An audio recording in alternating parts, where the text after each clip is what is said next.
নমস্কার, আমি রিমা। 2026 সাল মার্চ মাস। এই বছরের প্রথম ঘুরতে যাওয়া আমাদের পুরুলিয়ায়। ছেলেদের পরীক্ষা হয়ে গেছে, তো ঘুরতে যাওয়ার কথা তো ছিল। তো দ্বিধাদ্বন্দ্ব করেও পুরুলিয়ায় ঘুরতে গিয়েছি। শুনেছিলাম যে পলাশ কম ফুটেছে, যাব কি যাব না করতে করতেও চলে গেছি পুরুলিয়া। এই যে দেখা যাচ্ছে, এটা কিন্তু বর্ধমান শস্য ভাণ্ডার পশ্চিমবঙ্গের। যাই হোক, আমাদের ট্রেন ছিল চক্রধরপুর এক্সপ্রেস।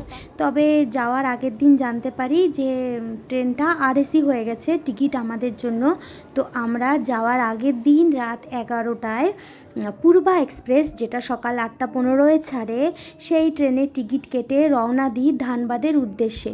11টা মানে সকাল 11:55-তে আমরা নেমেছি ধানবাদ।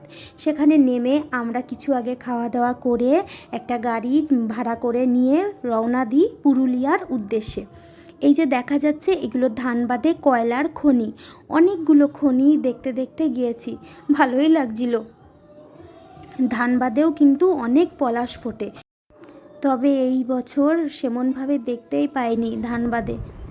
যাই হোক, সকাল 11:55 পৌঁছে আমরা প্রায় 1টার একটু আগে রওনা দিই পুরুলিয়ার উদ্দেশ্যে। যখনই একটা দুটো পলাশ ফুল দেখতে পেয়েছি, আমি কিন্তু ভারী আনন্দ পেয়েছি। দূরে ওই পাহাড় আর পলাশ ফুল দেখতে দেখতে সারা রাস্তা আমার গিয়েছে। মাঝখানে পিচের রাস্তা, আর দুই পাশে আমি দেখতে দেখতে গিয়েছি গাছপালা, অনেক জলাশয়, তালের অনেক সারি দেখেছি, তাল খেজুর, বেশ লাগছিল। ধানবাদ থেকে পুরুলিয়া যাওয়ার রাস্তা যথেষ্ট ভালো, যথেষ্ট ভালো বলতে ভালো। একদমই পিচ রাস্তা করা, কোথাও রাস্তা খারাপ নেই। তবে দূরত্ব তো 100 কিলোমিটার, ওটাই যা সমস্যা। তাই আমার মনে হয় চক্রধরপুর ধরে যাতায়াত করাটাই ভালো পুরুলিয়ার উদ্দেশ্যে। আমার যেহেতু সম্ভব হয়নি, তাই আমরা যাইনি। এটা কিন্তু পুরুলিয়ার আপার হিল। হয়েছে কি, আমাদের অযোধ্যা পাহাড়ের নিচে হোটেল বুকিং করা ছিল সোনার বাংলায়। তবে যে ড্রাইভার ছিলেন, উনি ভুল করে আমাদের আপার হিলে নিয়ে গেছেন। বলা সত্ত্বেও উনি শুনছিলেন না, জানি না কেন।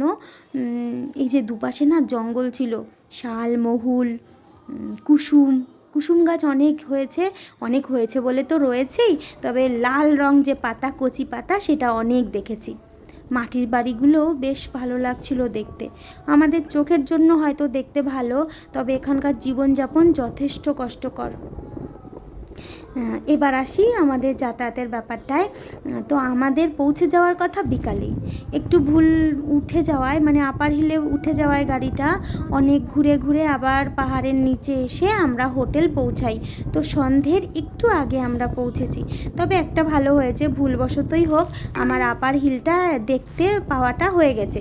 দেখতে পাওয়া বলতে, পরের দিন তো যাতায়াত ছিলই, আপার হিলে ঘুরতে যাওয়া ছিল, কিন্তু আগে থেকে একটু আরেকবার দেখে নিলাম। তো আমার কিন্তু ভালোই লেগেছে। আর একটা জিনিসের সম্মুখীন হয়েছি, সেটা হলো ঝড়। যেই বিকালের দিকে গড়াচ্ছে সময়, দেখলাম অন্ধকার করে আসলো, আর হঠাৎ করে গাড়ির ভিতর অনেক শুকনো পাতা হাওয়ার সাথে ঢুকে গেল। সঙ্গে সঙ্গে কাঁচ বন্ধ করতেই দেখছি ঝোড়ো হাওয়া, যথেষ্ট জোরে হাওয়া, বৃষ্টি শুরু হয়েছে। সে এক ভালো অনুভূতি। একটু ভয়ও লাগছিল, তবে ধীরে ধীরে আনন্দও আসছিল, যেহেতু এরকম হঠাৎ করে বৃষ্টিটা পেয়েছি। ঝোড়ো হাওয়াতে দেখছি কি শুকনো পাতাগুলো বাতাসের সাথে পুরো উড়ছে। আপার হিলে যেহেতু দেখবার জন্য অনেক কিছু রয়েছে, তো দোকানপাট তো রাস্তায় রাস্তায় বসে যায়। সবাই দেখছিলাম গুটিয়ে নিজের বাড়ি যাওয়ার উদ্দেশ্যে একটু ব্যস্ত হয়ে পড়েছে। যথেষ্ট ঝড় বৃষ্টি হয়েছে ওইটুক সময়ে। শুনেছি আমাদের এই দিকেও হয়েছে, যেহেতু আমি উত্তর 24 পরগনায় থাকি, এই দিকেও হয়েছে। যাতায়াত যেমন ভালোই অভিজ্ঞতায় ভরপুর ছিল, তেমনি পুরুলিয়ায় 2 দিন থাকাটাও আমার জন্য খুবই আনন্দদায়ক ছিল। এক কথায় পুরুলিয়া আসা আমার সার্থক।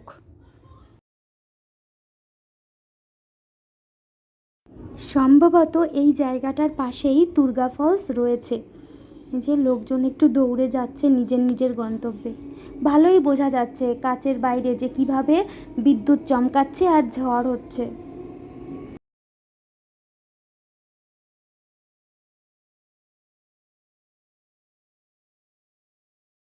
বিভিন্ন জিনিসগুলো পরপর হয়ে যাওয়ায় পুরুলিয়ার যাতায়াতটা, সেই যাতায়াত হোক থাকাটা হোক, সমস্ত কিছুই আমার জন্য একটা সুন্দর অভিজ্ঞতা এনে দিয়েছে।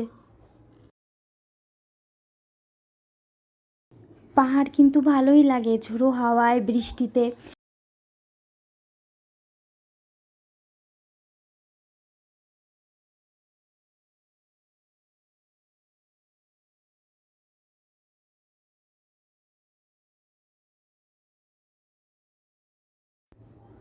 খেজুর, তাল, এই গাছগুলোর পাতাগুলো কেমন একদিকে ঝোড়ো হাওয়াতে পুরো বেঁকেই যাচ্ছিল। সে এক দারুণ দৃশ্য, দেখার জন্য ভালো। যেহেতু গাড়িতে ছিলাম, বাইরে থাকলে হয়তো একটু ভয় ভয় লাগতো, তবে দেখবার জন্য কিন্তু দারুণ ছিল। এমন অভিজ্ঞতা তো খুব কমই হয়। তো আমার না এমনই হয়েছে, এই পুরুলিয়ার মানে দুদিন থাকা যাতায়াত মনের কোণে একটা জায়গা করে নিয়েছে। এখন গাড়ি ছিল বাঘমুন্ডি ব্লকের ওপর। বাঘমুন্ডি ব্লক, এই কথাটা শুনলে একটা বিভিন্ন অনুভূতি আমার মধ্যে কাজ করে। যাই হোক, কিছুক্ষণের মধ্যেই আমরা পৌঁছে যাই হোটেল। যেহেতু চার্জও ছিল না ফোনের, তো আর আমি বেশি কিছু ছবি তুলতে পারিনি।